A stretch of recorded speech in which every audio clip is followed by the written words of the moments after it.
Punjabi national खबरां देख रहे दर्शकों ਨੂੰ जी आया आखदे ਆ। आओ पहला ਝਾਤ ਪਾਉਂਦੇ ਆ ਅੱਜ ਦੀਆਂ ਖਾਸ ਖਬਰਾਂ ਤੇ। ਨਵਜੋਤ ਸਿੰਘ ਸਿੱਧੂ ਨੇ ਕੋਟਕਪੂਰਾ ਗੋਲੀकांड ਮਾਮਲੇ ਦੀ ਰਿਪੋਰਟ ਜਨਤਕ ਕਰਨ ਦੀ ਕੀਤੀ ਮੰਗ।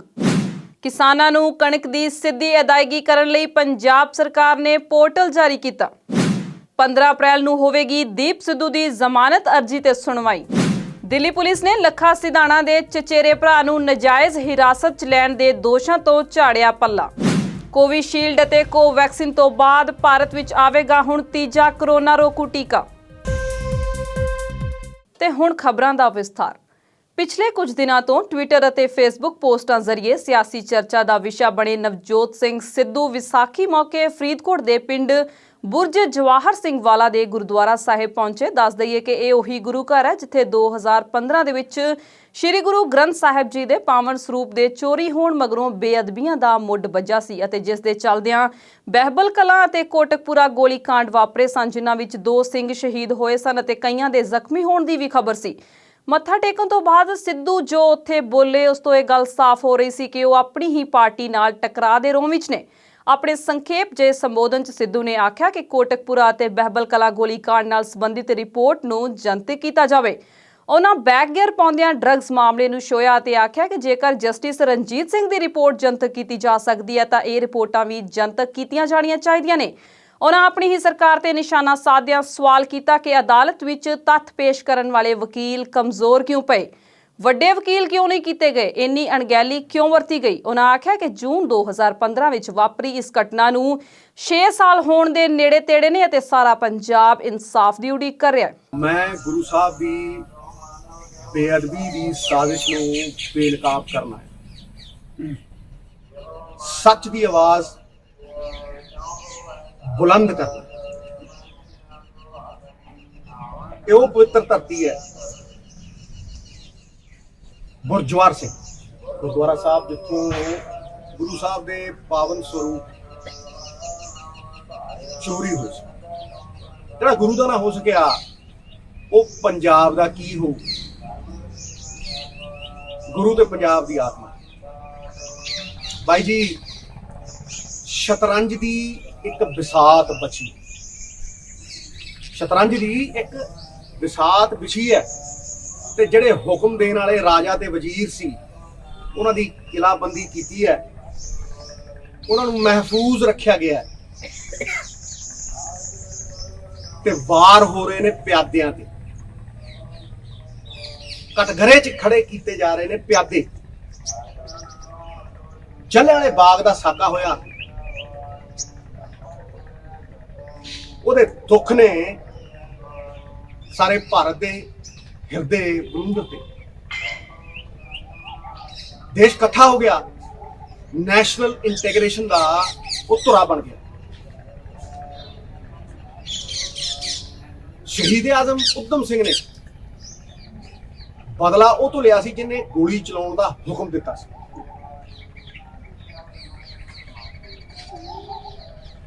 ਹੁਕਮ ਦੇਣ ਵਾਲਾ ਵੱਡਾ ਗੁਨਾਹਗਾਰ ਹੈ ਉਹਨਾਂ ਤੋਂ ਜਿਹਨਾਂ ਗੋਲੀ ਚਲਾਈ ਸੀ। ਇਹੀ ਇਨਸਾਫ ਹੈ। ਅੱਜ ਮੈਂ ਇੱਥੇ ਖੜੋ ਕੇ ਇੱਕ ਡਿਮਾਂਡ ਰੱਖਦਾ ਕਿ ਜਿਸ ਤਰ੍ਹਾਂ ਜਸਟਿਸ ਰਣਜੀਤ ਸਿੰਘ ਕਮਿਸ਼ਨ ਦੀ ਰਿਪੋਰਟ ਸਾਰਵਜਨਿਕ ਕੀਤੀ ਸੀ, ਪਬਲਿਕ 'ਚ ਰੱਖੀ ਗਈ ਸੀ, ਉਸੇ ਤਰ੍ਹਾਂ ਜਿਹੜੀ ਡਰੱਗਸ ਵਾਲੀ ਰਿਪੋਰਟ ਹੈ ਹਰਪ੍ਰੀਤ ਸਿੱਧੂ ਸਾਹਿਬ ਦੀ ਤੇ ਜਿਹੜੀ ਇਸ ਬੇਅਦਬੀ ਕਾਂਡ ਦੀ ਕੌਰ ਵਿਜੇ ਪ੍ਰਤਾਪ ਜੀ ਦੀ ਰਿਪੋਰਟ ਹੈ, ਉਹਨੂੰ ਸਾਰਵਜਨਿਕ ਕੀਤਾ ਜਾਵੇ, ਉਹਨੂੰ ਪਬਲਿਕ 'ਚ ਰੱਖਿਆ ਜਾਵੇ।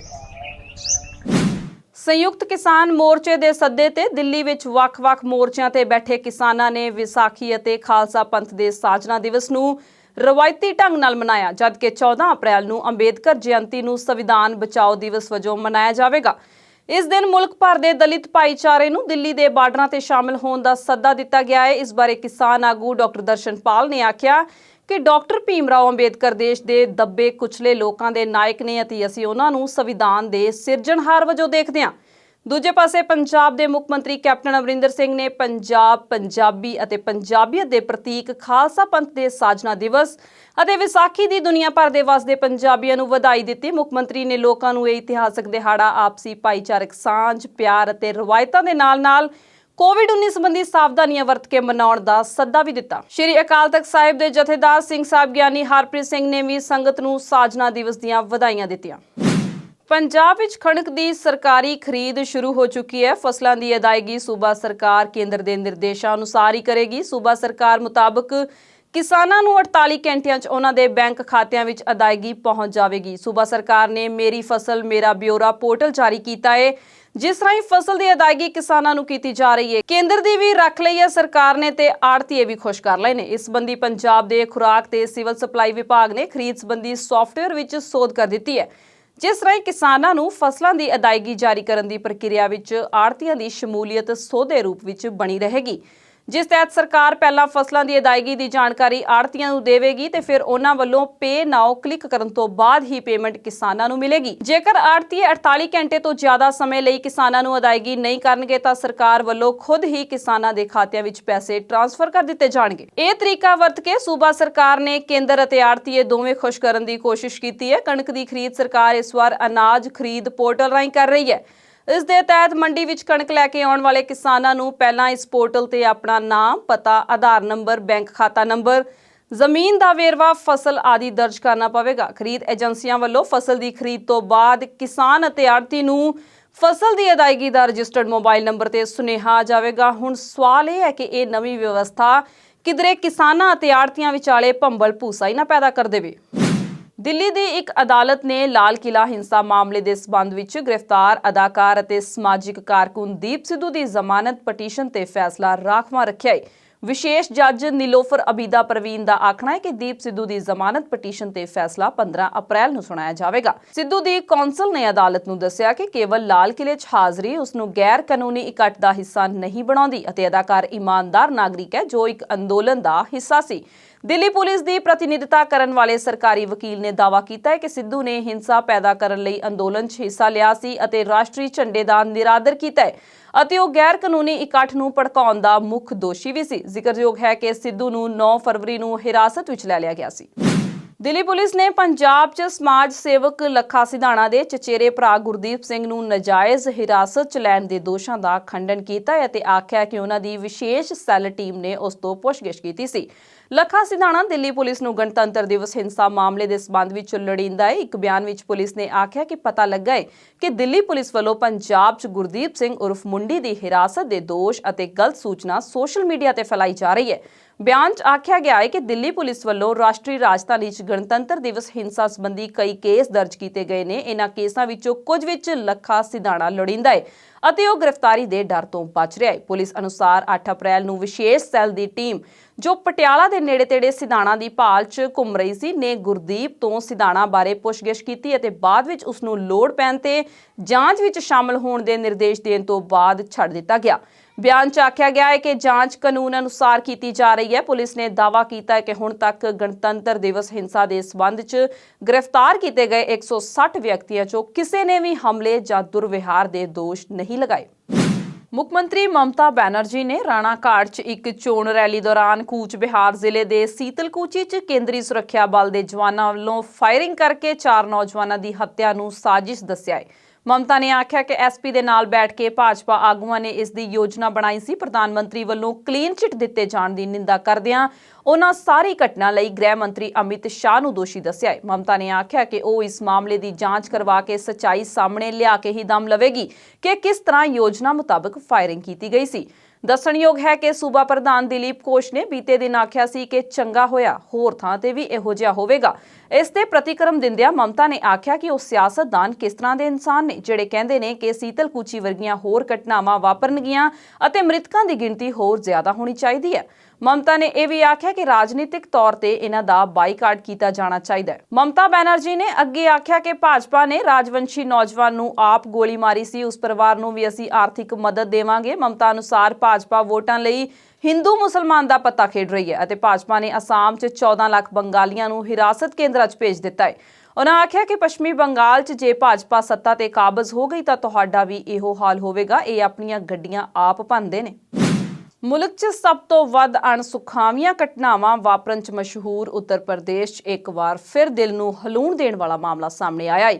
ਉੱਤਰ ਪ੍ਰਦੇਸ਼ ਦੇ ਬਦਾਯੂ ਜ਼ਿਲ੍ਹੇ 'ਚ ਇੱਕ 5 ਸਾਲਾ ਬੱਚੀ ਦੀ ਜਬਰ ਜਨਾਹ ਉਪਰੰਤ ਹੱਤਿਆ ਕੀਤੇ ਜਾਣ ਦੀ ਖਬਰ ਮਿਲੀ ਹੈ। ਪੁਲਿਸ ਨੇ ਦੱਸਿਆ ਕਿ ਇਹ ਘਟਨਾ ਸਿਵਲ ਲਾਈਨ ਪੁਲਿਸ ਥਾਣੇ ਅਧੀਨ ਇਲਾਕੇ ਵਿੱਚ ਉਸ ਸਮੇਂ ਵਾਪਰੀ ਜਦ ਲੜਕੀ ਆਪਣੇ ਪਰਿਵਾਰ ਨਾਲ ਖੇਤਾਂ 'ਚ ਕਣਕ ਇਕੱਠੀ ਕਰਨ ਜਾ ਰਹੀ ਸੀ।